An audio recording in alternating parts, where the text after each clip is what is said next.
Alright, today we're breaking down the infamous barbershop fight scene in Out for a Kill, a 2003 Steven Seagal mess that makes dumpster fires look like Michelin star barbecues. Steven Seagal, the human equivalent of a stale gas station burrito being detonated in the world's worst porta potty, tries to avenge his freshly blown up wife, never realizing she faked her own death just to get out of being married to Steven Seagal. Seagal plays Robert Burns, a renowned archaeologist framed for smuggling drugs, which is hilarious because no one would ever believe Seagal could be framed as an archaeologist. The only thing he's ever dug for was Doritos dust to lick off his meaty fingertips. But the film does its best to gaslight us, and it kicks off with him digging around China, squinting at artifacts in a trench coat like he's Indiana Jones, if Indiana Jones was looking for the tomb of the lost Chinese buffet. And wouldn't you know it, shit doesn't hit the fan until a man steps on a plate.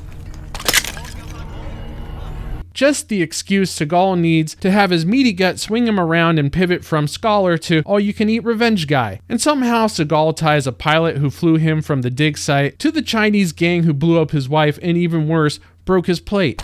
So let's assume a stray fortune cookie from his trench coat told him that they're connected, because that's more of an explanation than what this plot feeds us. Cut to Seagal crammed into a tiny cockpit like a sausage in a matchbox, interrogating this poor bastard mid-flight. Using his gut pressed against the controls, Seagal, our hero and scholar, asks the pilot if he likes pancakes before putting the plane into a nosedive almost as steep as his career. Do you think I'm crazy? No, man! Wrong answer! I am crazy! Because nothing says top-tier interrogation tactics like being a part of an aviation disaster. And Seagal does this weird thing where he switches to a southern accent where it sounds like he's doing his best impression as a plantation owner who's one mint julep away from heart failure. Hang Zilly the bird! Where can I find it? Bird Alex Farm! You listen to me! Who the hell hired you? Who hired you? I need some details. Well, who hired you? The pilot can't take it anymore. Not the nosedive, but the accent mixed with the sheer claustrophobia of Seagal's grease-slicked meat walls hogging the space, and the trench coat he's been wearing for 3 years straight has a smell that only can be described as fungal. So he tells him he met the Chinese gang that killed his wife in a barbershop in Chinatown. Seagal unleashes a war crime against mobility as he waddles through Chinatown, where his thighs are rubbing so hard together you can hear the denim crying for mercy. The establishing shot of this fine barbershop opens with flypaper dangling from the ceiling, covered in dead, decaying insects, stuck there like they're trapped in some sort of metaphorical hell. It's almost as if the flypaper is a visual representation of Seagal's career, stuck, stagnant, and slowly rotting away in the most agonizing way possible. And just when you think it couldn't get any more fitting, Seagal waddles in with his body moving with the grace of a beached walrus. And this movie is so ashamed that it's got Steven Seagal as its star, it panic cuts to a guy fully making out with a cologne bottle. The movie's like, nope, can't handle another squinting second of that lard ball. Here's Bottle Benny rimming some glass instead. And honestly, Benny here is a step up. Those tender pecs on a drained bottle of dime store stink. Pathetic, sure, but at least he's not swinging a greasy ponytail like a limp lasso of delusion that's whispering in Seagal's ear that he is, indeed, a professor of archaeology. And just like the rest of us, a mere glimpse at Steven Seagal is enough to kill Benny's vibe. And there's only a few things that work as fast as Seagal cleaning out a buffet, and one of them is the Seagal cock block. The effect is instantaneous. Whatever smell was trapped in Benny's glass girlfriend, it can never compete with the immediate wave of nausea that comes with the stench of wheezing Seagal. The man exudes a toxic cloud of bacon grease, unwashed denim, and a sadness that is so potent it can make you question your life choices just by walking into the same room as him. The owner figures he should greet Seagal. Barely, because who would want to? And Seagal here thinks he's bowing, but it's a total train wreck.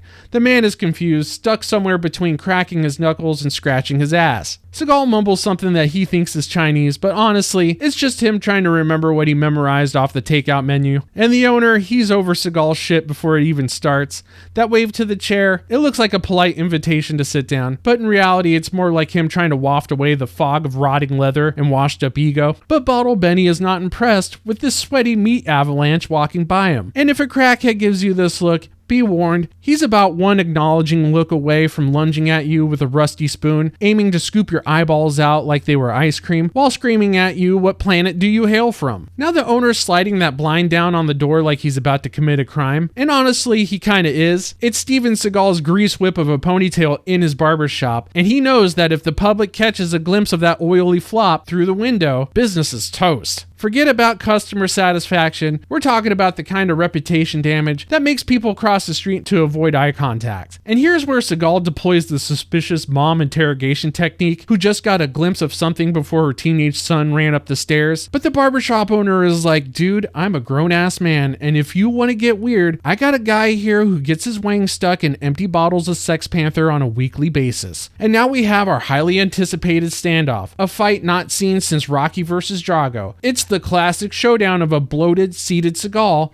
versus a man who sexually harasses rigid containers. That's right, it's the stool sample slapdown, and we're all trapped in this gas station bathroom of a fight scene together. And right out of the gate, here comes Bottle Benny squirting out a relentless onslaught of kicks. He's moving like a capoeira master who just snorted a line of crushed Altoids. But Seagal is rocking that after Thanksgiving dinner coma defense, countering with the recliner reversal. It's actually impressive how Seagal manages to insult 4,000 years of martial arts as he blocks full speed spin kicks while sitting down like he's waiting for his fourth McRib order. But Benny's distracted by Seagal's dandruff dangler on the back of his head, and Benny, being the professional barber that he is, can't look away. So he goes in for the shampoo slap shuffle, thinking he's going to get a clean hit, but Seagal counters like the man's coming at him with a salad. But really, I don't think we're giving enough credit to the true victim here, that poor, suffering chair. I mean, the amount of abuse this thing has taken already, physically and emotionally. The chair is absorbing all this punishment from Seagal's swamp ass like it's a roller coaster going through a hurricane. Honestly, I'm not even sure how it's still holding up. It's a real chair's chair. Truly built for strength, resilience, and sheer willpower. Unfortunately, I regret to inform everyone after the scene, the chair didn't make it. It was rushed to the nearest upholsterer, but no repair kit could ever save that thing. Benny gets pushed, not by Seagal's hand per se, but by a smell only described as the backseat of a Volkswagen on prom night, so he does more backflips than a barbershop magazine rack on a windy day. When he lands, Seagal uses one of his nastiest tricks yet by resorting to biological warfare, throwing a dirty bomb of lice at Benny, and boom, it's a direct hit. The scalp locust swarm instantly attaches itself, and Benny's follicles are under siege. And now it's on, it's happening, Seagal is on 2 feet, but what I really like is the fact that you never really see him get out of his chair. Like in one shot, he's sitting, cut to Benny, and then back to a standing Seagal. You know, a whole union's worth of crew members had to strategize this. There was a huddle beforehand, someone was on leg duty, someone else was on trench coat management, and at least one poor soul was responsible for the lower back hoist. And look at Benny, he's still down, crouched on the floor, itching like he just rubbed his head on a used truck stop pillow. He's scrambling to escape, but it doesn't matter. Seagal's bloated girth fills the room. And no matter where Benny turns, it's just more of Seagal's sagging meat walls. Benny has run out of logical options at this point, so now he's reaching deep into the Screw Physics Handbook and pulling out his final desperation move with the supersonic spin cycle. He's spinning so fast, he's violating international airspace laws, spiraling at a full 240 rotations in midair, extending his leg in one last attempt to land a single kick. But Benny forgot the golden rule of fighting Steven Seagal,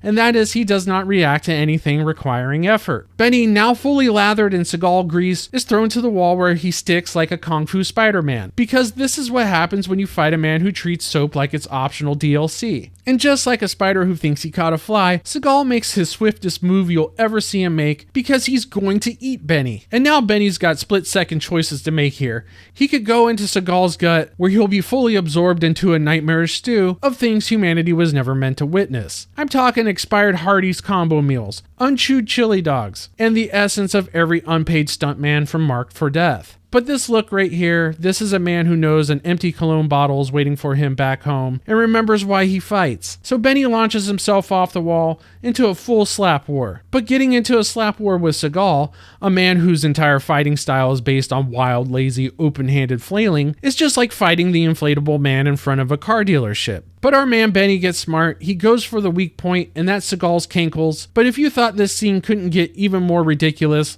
like a man running along walls, think again. Seagal defies physics himself by actually lifting his foot off the ground. And this has Benny in a full panic now because he wasn't expecting that, so he cartwheel kicks himself right back into hell. And folks, once you're back into slap range, it's over. Seagal gives him a wristy twisty, the most lethargic yet overpowering move in all of Seagaldom. Benny's spinning now. He's lost control of everything, even his own destiny. He's on the ropes, itchier than ever, and going berserk. He's like that one friend who panics when his joke doesn't land again, so he keeps talking louder and more aggressively, but the vibe of the room experiences a cringe death faster than carbon monoxide poisoning. But Benny's committed. He's in too deep with this spiral. He goes into a vertical struggle hustle, right into a Hail Mary hang time spin kick. But Seagal gives him the broken carousel horse, which somehow puts Benny back on the ground. Don't ask how. And Benny doesn't understand it either, so his brain short circuits and he goes into full retard mode. He gets another Seagal-style wristy twisty, like he's reaching for that 7th piece of fried chicken, and Benny's bones are now snapping. The skin's everywhere. Benny's thrown into the wall again. It's over for him. He's not just cooked, he's deep fried. He doesn't realize he's quickly turning into Seagal himself as he leaps from wall to wall like a man who's lost all sense of dignity and self-respect. And in some high fashion nonsense, Seagal takes a coat off a rack and gives Benny the tailored takedown. Benny crashes with a thud, completely helpless now. Seagal, suddenly channeling his inner rancher, starts to hog-tie Benny with the coat like he's getting ready to prepare him for dinner. Seagal grills him about a location or his dead wife or something, who knows. It's all a mumbled mess, like Seagal's trying to have an intense interrogation while simultaneously falling asleep mid-sentence. But Benny's mind is somewhere else, on that empty bottle he'll never kiss again. A spritz of regret later, and he's dying the most horrible death imaginable. The long, agonizing struggle against the weight of Seagal's greasy presence. Wheezing Seagal lumbering over him, his sweat rolling off his bloated form, ponytail swaying in the wind like a sad, greasy flag of defeat. Seagal walks away, the camera's trying to make it look like slow motion, but in reality, it's just how slow he really moves. And there it is, Seagal in all of his greasy, bloated glory, somehow manages to turn a fight scene into a test of human patience. It's like watching a sleeping bag try to solve a Rubik's Cube. It's painfully slow and it makes no sense, but it's happening anyways. The real tragedy here isn't Benny or us, it's that sad, tragic chair that took more punishment than any of us combined. That chair was just trying to hold Seagal up, literally and figuratively. It didn't sign up for this kind of punishment, but it did its best, taking on Seagal's ham sweat and, let's be honest, his entire existence. Rest in peace, you brave little seat. You fought a valiant battle, and unlike Seagal, you had the strength to carry the weight.